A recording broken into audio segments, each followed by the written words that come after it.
દોસ્તો અચાનક હવે માયાભાઈ આહિર સ્વસ્થ થયા છે અને ગુજરાતના કચ્છી કોયલ ગીતાબેન રબારી એમને મળવા માટે પહોંચ્યા છે.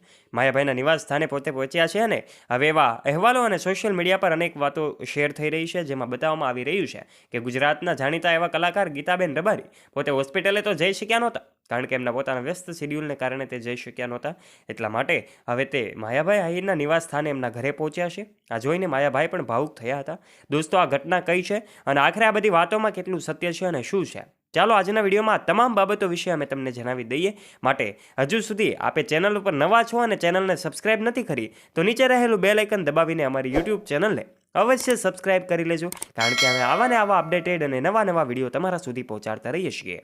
દોસ્તો, ગુજરાતી ભાષામાં એવું ગૌરવ કહી શકાય કે માયાભાઈ આહિર અને કીર્તિદાન ગઢવી હોય કે પછી ગીતાબેન રબારી હોય, સૌ લોકો આ સૌ કલાકારોને સાંભળે છે. આ કલાકારોમાં ગીતાબેન રબારીના ગીતો પણ ખૂબ ફેમસ છે. એ ગીતો પણ કદાચ તમે સાંભળ્યા હશે.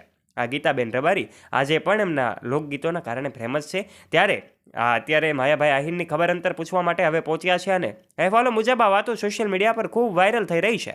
ત્યારે કચ્છી કોયલ તરીકે જાણીતા એવા આ ગીતાબેન રબારી પણ હવે પહોંચી ગયા છે અને માયાભાઈને સાંત્વના પાઠવી છે. માયાભાઈ આહિર હવે એકદમ સ્વસ્થ છે અને ફરી વખત થોડા જ દિવસોમાં આપણી વચ્ચે ડાયરાઓ પણ કરશે, કારણ કે ડાયરાની દુનિયામાં જો કોઈ ગુંજતું નામ હોય, મોટું નામ હોય તો માયાભાઈ આહિરનું છે. સાથે ગીતાબેન રબારી પણ કમ નથી દોસ્ત. જેમાં ગુજરાતમાં કચ્છી કોયલ તરીકે જાણીતા એવા એ ગીતાબેન રબારી હવે માયાભાઈના ઘરે પહોંચ્યા હોય એવી વાતો સોશિયલ મીડિયા પર ફેલાઈ રહી છે. દોસ્તો, ગીતા રબારીને તો તમે બધા ઓળખતા જ હશો.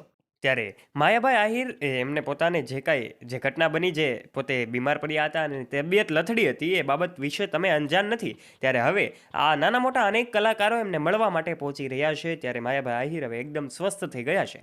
મોટાભાગના કલાકારો પોતાને એમને હોસ્પિટલમાં મળવા માટે જ પહોંચ્યા હતા, પરંતુ કેટલાક કલાકારો પોતાના વ્યસ્ત શેડ્યુલને કારણે, પોતાના ડાયરાઓને કારણે એમને મળવા માટે જઈ શક્યા નહોતા. ત્યારે એવા કલાકારમાં માયાભાઈ આહિરની ખબર અંતર પૂછવા માટે હવે ગુજરાતમાં કચ્છી કોયલ તરીકે જાણીતા એવા ગીતાબેન રબારી પહોંચ્યા છે. ચાલો જાણીએ આજના વિડીયોમાં કે આખરે આ બધી વાતો શું છે અને શું ઘટના છે. ગુજરાતી ભાષામાં જેમણે ટકાવી રાખવાનું કામ કર્યું છે, સાહિત્યને ટકાવવાનું કામ કર્યું છે, એવા માયાભાઈ આહિરને મળવા માટે હવે જેમના અનેક ગીતો લોકો સુધી પહોંચ્યા છે, એવા ગીતાબેન રબારી પણ હવે પહોંચી ગયા છે. ત્યારે આપણે જાણીએ છીએ એમને હોસ્પિટલમાં મળવા માટે એમના મિત્ર કીર્તિદાનભાઈ તો પહોંચ્યા જ હતા, પરંતુ સાથે સાથે અનેક કલાકારો પણ પહોંચ્યા હતા. સાથે હવે પોતાની આ જે તબિયત છે પોતે હવે સ્વસ્થ થયા છે, પછી ગીતાબેન રબારી હવે એમને મળવા પહોંચ્યા હોય એવી કેટલીક અટકળો અને વાતો સોશિયલ મીડિયા પર ફેલાઈ રહી છે. દોસ્તો, શું તમે જાણવા માગો છો આખરે માયાભાઈ આહિરને શું ઘટના બની હતી ને આખરે ગીતાબેન રબારી હવે કેમ પહોંચ્યા છે? શું તમે જાણવા માગો છો તો વિડીયોમાં અંત સુધી બન્યા રહેજો. માયાભાઈ આહિર એટલે ગુજરાતમાં સાહિત્યના દુનિયામાં, ડાયરાની દુનિયામાં ખૂબ મોટું નામ છે.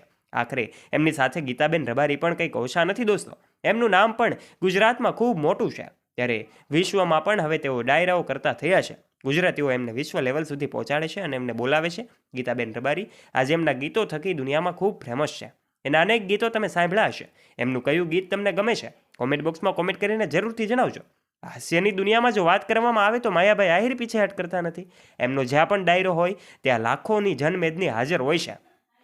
ત્યારે માયાભાઈ આહિર, કીર્તિદાન ગઢવી હોય કે પછી ગીતાબેન રબારી હોય, આવા અનેક કલાકારો જે આપણે ગુજરાતી ભાષા અને સંસ્કૃતિ છે એને સાથે સાથે સંગીત ક્ષેત્રમાં પોતાને જે કાંઈ મહત્વનું યોગદાન આપી રહ્યા છે. ત્યારે દોસ્તો, આપનું આ વિડીયો વિશે શું કહેવું છે? તમારો આ મંતવ્ય કોમેન્ટ બોક્સના માધ્યમથી આવકાર્ય છે અને તમે આ બાબતે શું કહેવા માગો છો આપનો વિચાર અવશ્ય શેર કરજો. વિડીયો ગમ્યો હોય તો વિડીયોને એક લાઇક કરી દેજો. તમારા દરેક ગ્રુપમાં ફ્રેન્ડ્સ સાથે શેર કરવાનું ના ભૂલતા. તથા આવા જ રોચક અને રસપ્રદ ઇન્ટરેસ્ટેડ વિડીયોઝ નિહાળવા માટે અત્યારે જ નીચે રહેલું બેલ આઇકન દબાવીને અમારી યુટ્યુબ ચેનલને અવશ્ય સબસ્ક્રાઇબ પણ કરી લેજો.